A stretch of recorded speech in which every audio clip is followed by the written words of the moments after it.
Muy buenas tardes, seas bienvenido. Vamos a estar dispuestos a escuchar la palabra de Dios y vamos a hacer una oración donde le vamos a decir a Dios que abra nuestro corazón, nuestra mente para que nosotros podamos escuchar de su palabra. Vamos a orar.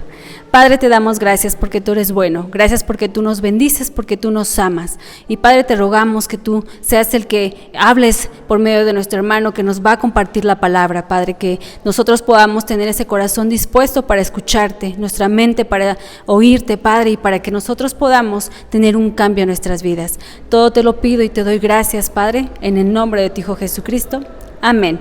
Y vamos a buscar en nuestras Biblias en el libro de Juan, capítulo 3, y vamos a leer el versículo 16. Y dice así este versículo: porque de tal manera amó Dios al mundo, que ha dado a su Hijo unigénito, para que todo aquel que en Él cree no se pierda, mas tenga vida eterna. Así dice esta palabra, y si nosotros creemos en Dios, Él nos va a dar vida eterna por medio de su Hijo Jesucristo. Vamos a escuchar la palabra de Dios. Dice la palabra de Dios en Juan capítulo 17, versículo 9, así: yo ruego por ellos, no ruego por el mundo, sino que ruego por los que me diste, porque tuyos son. En este capítulo encontramos una oración intercesora por parte de Jesucristo por su iglesia. Y el contenido de este versículo 9 habla muy concreto por quién está intercediendo Jesús. Y dice: yo ruego por ellos, por los que me diste, pero no te ruego por el mundo. El tema que estudiamos en este momento es expiación limitada, lo cual significa que nuestro Señor Jesucristo muere en la cruz del Calvario no por todos los seres humanos, muere en la cruz del Calvario solamente por los elegidos.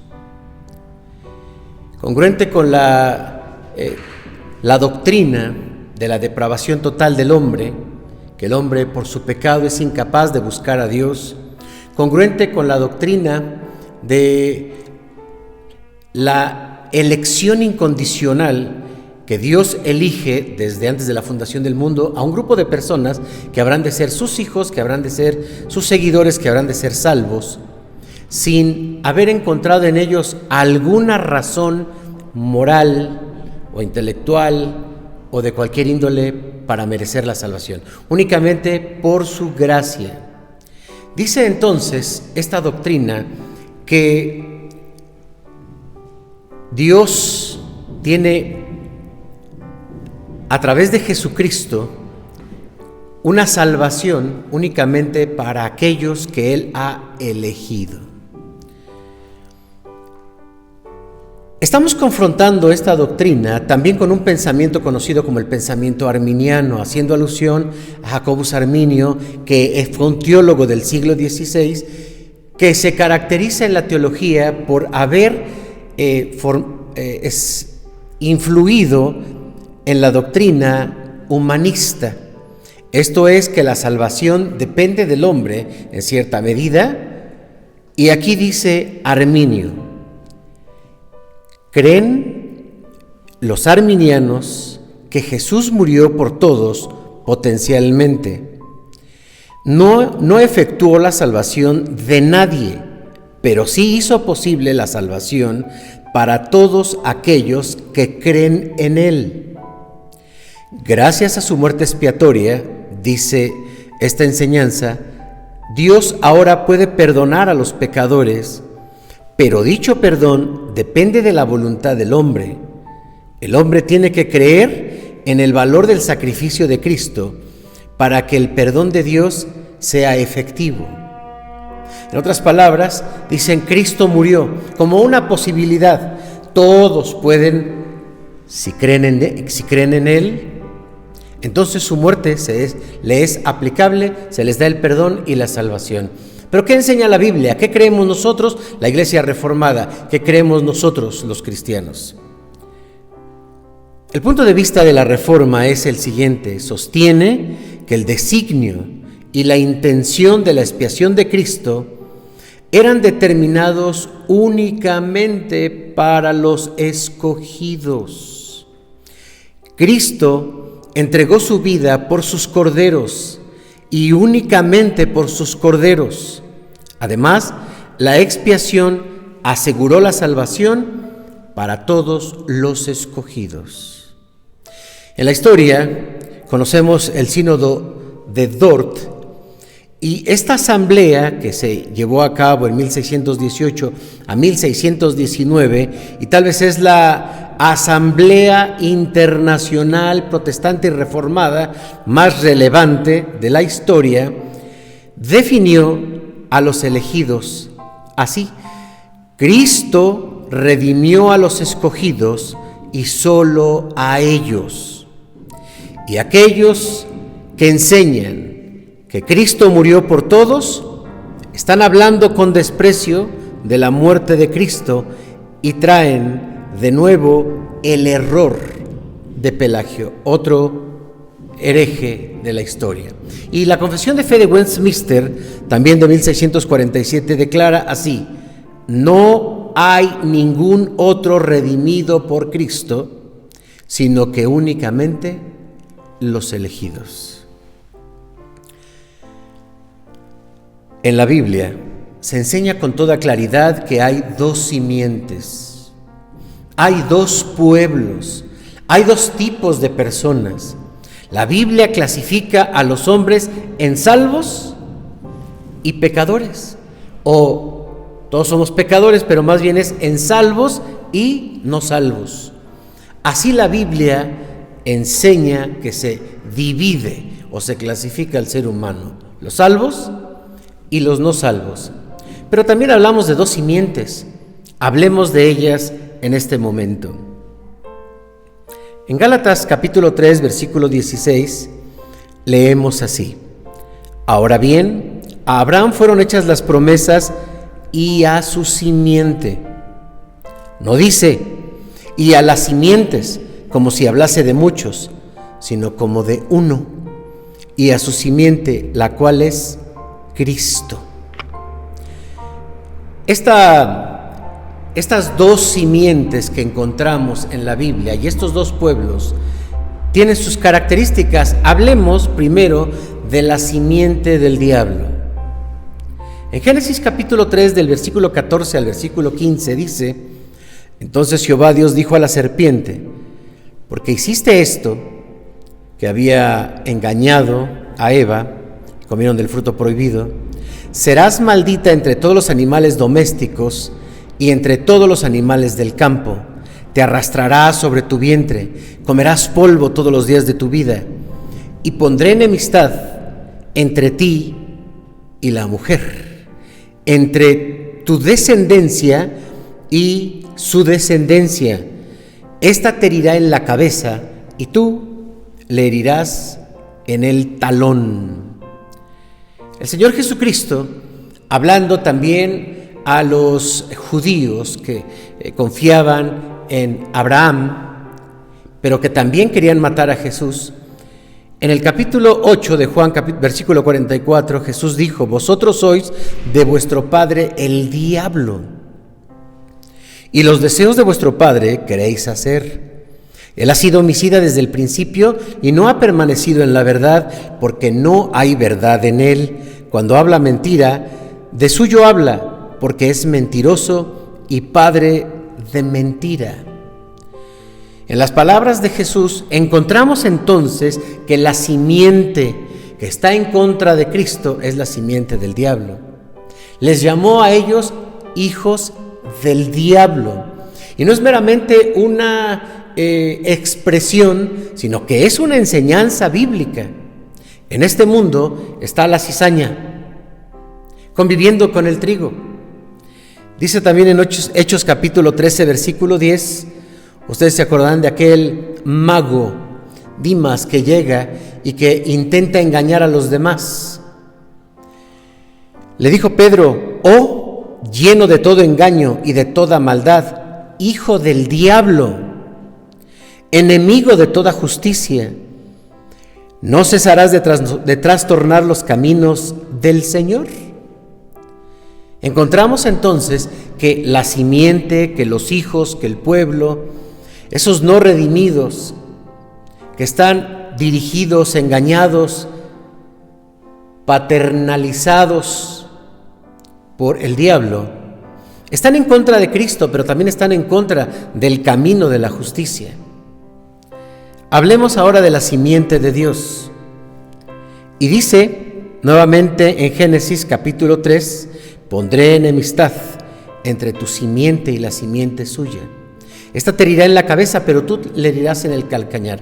Ahí está la simiente de Jesús. Nosotros, los creyentes en Cristo, los que hemos sido redimidos, venimos de una simiente, y es la simiente de Cristo.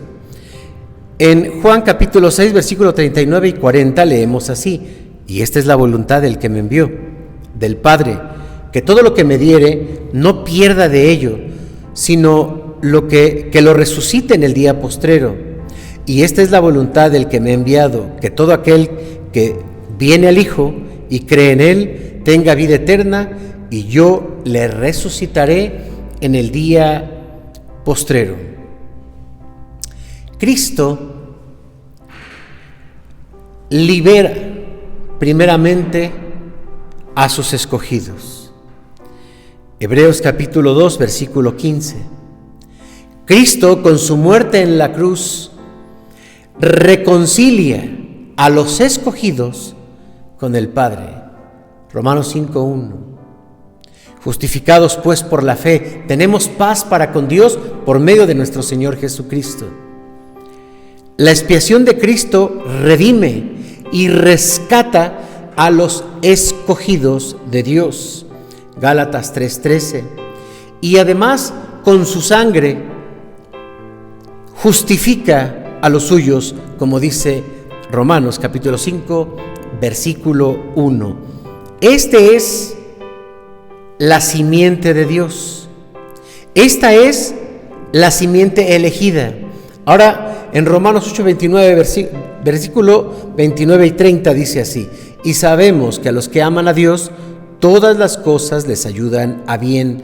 Esto es, a los que conforme a su propósito son llamados. Porque a los que antes conoció, también los predestinó, para que fuesen hechos conforme a la imagen de su Hijo, para que Él sea el primogénito entre muchos hermanos. Y a los que predestinó, a estos también llamó. Y a los que llamó, a estos también justificó. Y a los que justificó, a estos también glorificó. Podemos encontrar una ruta muy clara. La predestinación es la elección en la eternidad. Dios nos elige antes de la fundación del mundo. Cuando nacemos, cuando crecemos, el Señor nos llama.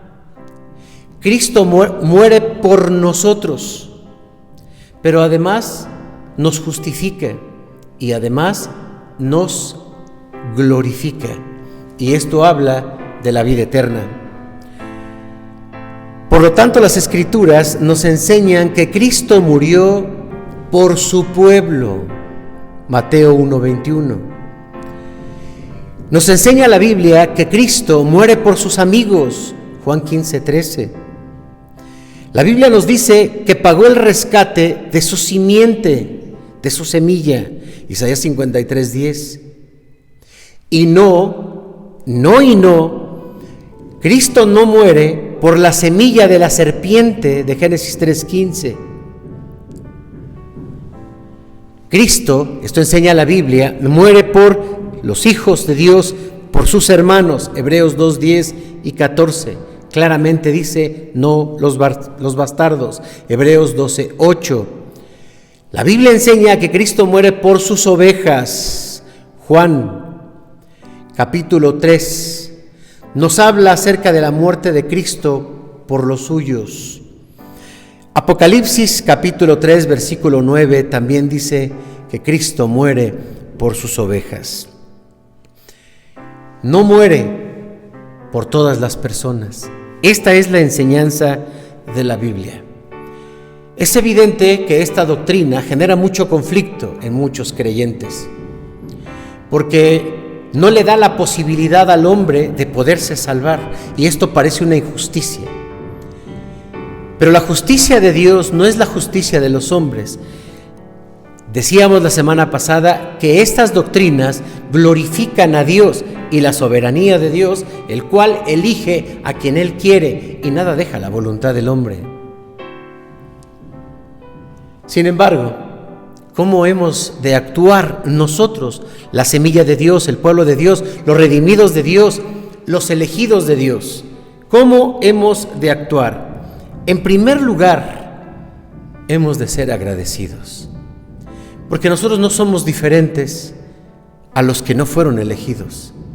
Dios tuvo misericordia de nosotros y ese es un gran motivo para decirle a Dios, gracias, porque sin merecerlo, me diste la salvación. En segundo lugar, necesitamos tener muy clara nuestra identidad. Si en este momento yo te pregunto, ¿eres salvo? ¿Qué me vas a contestar? ¿Qué sientes en tu corazón? ¿En qué depositarías tu confianza para decir sí o para decir no?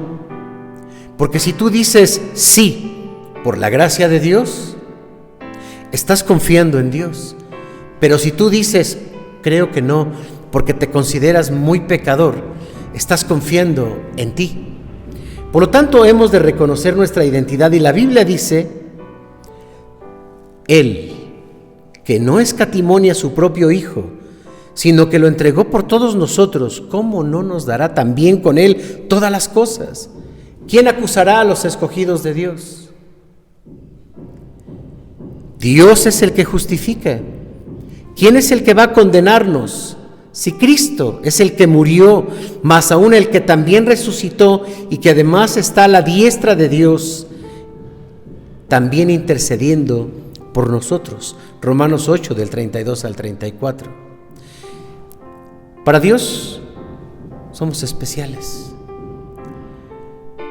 Por lo tanto, el apóstol Pablo, escritor a los Romanos, nos motiva a confiar en el amor de Dios y no en los méritos que pudiésemos tener los seres humanos o los creyentes.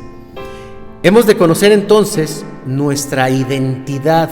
Somos hijos de Dios, somos redimidos, somos especiales para Dios, somos salvos por la gracia de Dios. Y si entendemos esto, entenderemos también que nuestro transitar por esta vida simplemente es pasajera, porque nuestra morada celestial, la morada eterna, es nuestro punto final, estar con Cristo por toda la eternidad. De esa manera podemos entender la vida como un proceso a través del cual Dios nos está transformando para hacernos conforme a su voluntad. En tercer lugar, hemos de afirmarnos en la doctrina. Al hablar de este tipo de doctrinas, los 5 puntos calvinistas, también reconocemos que en este tiempo la mayoría de las denominaciones profesan una doctrina arminiana, y también estamos en un tiempo donde las iglesias y las denominaciones no están siendo atentas para estudiar lo que enseña la Biblia. La doctrina la han hecho a un lado y como consecuencia viene el error. La inmadurez doctrinal es algo que necesitamos superar. Hay 3 formas de identificar a una persona que es inmaduro doctrinalmente. Al creer o al hacer cualquier cosa puede reaccionar así. Así me enseñaron, esa es la primera. Sí, la gente aprende de sus padres o tal vez de sus iglesias. Segundo, así es como funciona en nuestra denominación. Tercero, así dice el pastor. Si nosotros respondemos de cualquiera de estas maneras, somos inmaduros. Pero si nosotros tomamos la Biblia, leemos la Biblia y decimos, esto es lo que enseña la Biblia, somos maduros doctrinalmente. Pero hay un cuarto más. Hay quienes critican que la doctrina de la predestinación, pues entonces, ¿para qué evangelizamos? ¿Para qué predicamos? Total, si Dios ya tiene un número de los que van a ser salvos, se les predique o no se les predique. Nosotros hemos de entenderlo así. Dios nos puso una misión en esta tierra, y esa misión es predicar, y me seréis testigos en Jerusalén, en Judea, en Samaria y hasta lo último de la tierra. Ir y predicar el evangelio a toda criatura. El que creyere y fuere bautizado, ese será salvo. Ir y hacer discípulos a todas las naciones, bautizándolos y enseñándoles que guarden todas estas cosas. Y aquí que yo estoy con vosotros todos los días hasta el fin del mundo. Tenemos una misión que cumplir. Y la predestinación es algo que compete únicamente a Dios. Pero la tarea de predicar el evangelio es nuestra misión. Por lo tanto, tenemos que responder a esa misión y predicar el amor de Jesucristo. Termino. La expiación limitada es una doctrina congruente con la palabra de Dios. Rechazamos la doctrina de la expiación ilimitada, que Cristo murió por todos, porque no tiene un fundamento bíblico. Y finalmente, rechazamos la doctrina de la expiación ilimitada universal por tener como fundamento al humanismo, al hombre y no a Dios. Que Dios te bendiga. Jesús, Señor de la creación, siendo en forma de Dios, se despojó de sí mismo, tomó la semejanza de hombre, y siendo puro y sin mancha, entre nosotros vivió, y asimismo se humilló, tomando forma de siervo, y hasta su vida entregar, y en una cruz terminar. Mas Dios a lo sumo lo exaltó, y su nombre engrandeció, para que ante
llegado el momento de recoger nuestras ofrendas y ahí en tu hogar vamos a recogerlas y puedes decirle a un niño, a tu esposa, a tu esposo que recoja estas ofrendas. Y después vamos a venir a dejarlas aquí a la iglesia con nuestra hermana para que...